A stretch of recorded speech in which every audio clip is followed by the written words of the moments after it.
And joining me now to talk more about NCBA's market research efforts is Sean Darcy. He's the Associate Director of Market Research.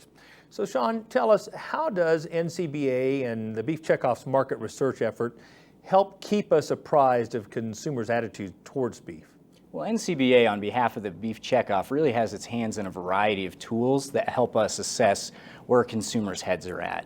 You know, whether it's outside of market research, when you're looking at things like traditional media monitoring, social media monitoring, vulnerability assessments, and talking to stakeholders in retail and food service restaurants and what might they be hearing from consumers. But then with market research, we're able to also add into that conversation, where we're able to take that and do some high-level exercises that we call tracking studies, consumer tracking studies, which we have the Consumer Beef Index, which monitors the product and all the intricacies that go along with that, as well as the Consumer Image Index, which allows us to get into the production aspects a little more and what consumers think of those. So and those help guide more specific projects down the road.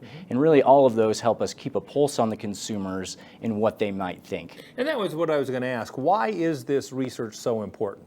Well, it's important, really, the Beef Checkoff market research serves as the foundation of all the programs that we move forward and research in general. So we want all of those decisions based on sound science or measurement and strategy from consumers and those other groups that we mentioned, so we can help guide those strategies moving forward, and then they'll take that information and move it along. And really that comes back to all wrapping into our long-range plan, which we want to grow demand of beef with those consumers. And ultimately, market research can really help, especially in those key areas of growing consumer trust and strengthening the value proposition within the long-range plan. Two of those core strategies that we want to move forward, yes. Can you give our viewers some insight into some of the latest market research findings? Absolutely. When I think back to that Consumer Beef Index or that consumer tracking study that I referenced, one of those key points that we keep our pulse on is, do consumers think the positives outweigh the negatives of beef, or the negatives outweigh the positives? And since 2007, that measure has moved in a positive direction, where we had 70% in 2007 saying the positives outweighed the negatives, and now that number is 78% of consumers, so making significant strides in many consumers feeling strongly about beef in a more positive way. And any attitudes or thoughts about why that might be occurring? That's great news.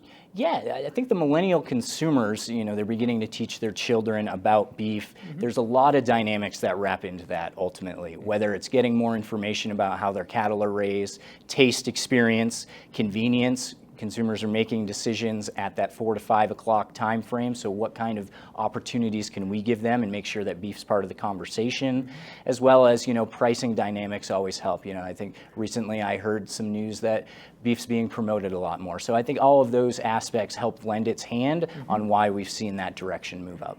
And speaking of promotion, I'm curious, how do these market research efforts help us do a better job promoting beef to consumers or specific segments of consumers? Going back to that point on how market research and research serves as the foundation, really that's what we help do. Market research helps the Beef Checkoff in the programs that we implement serve the foundation and give the strategic guidance that we need to bring those messages forward. So when we're making a decision on what strategies or what information and recipes are going to be on beefitswhatsfordinner.com, then they're making those based off of research that we've provided. When an issue arises, knowing that we've done the research to know how a consumer may respond to certain topics helps guide those concepts and guides those ideas to bring to life, so we're ready to respond to something if an issue were to occur. Very good. And I'm just really encouraged by your comment about the improved impression and attitude towards beef.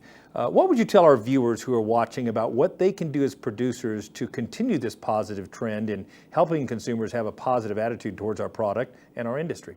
Thanks for asking that. I really go back to every project that I've been a part of, and I think others would say that they've been a part of. Something that always comes up is whether you're a farmer or a rancher or you're just part of the beef community in general, it comes across very positively. Hearing from those experts in the field So I'd encourage those people to share your story, share what you do every day, because those things matter to consumers, and they're further away from their food than they ever have been. So if they're able to learn some of these dynamics that you're doing, because they don't really know, as obvious as they may be, then hearing those things will help consumers making those decisions. That's great guidance. Thanks so much for coming to the show. Thank you for having me. I appreciate it. You bet. Now, if you'd like to learn more about the beef industry's market research efforts and see some of the latest data for yourself, just visit the website beefresearch.org.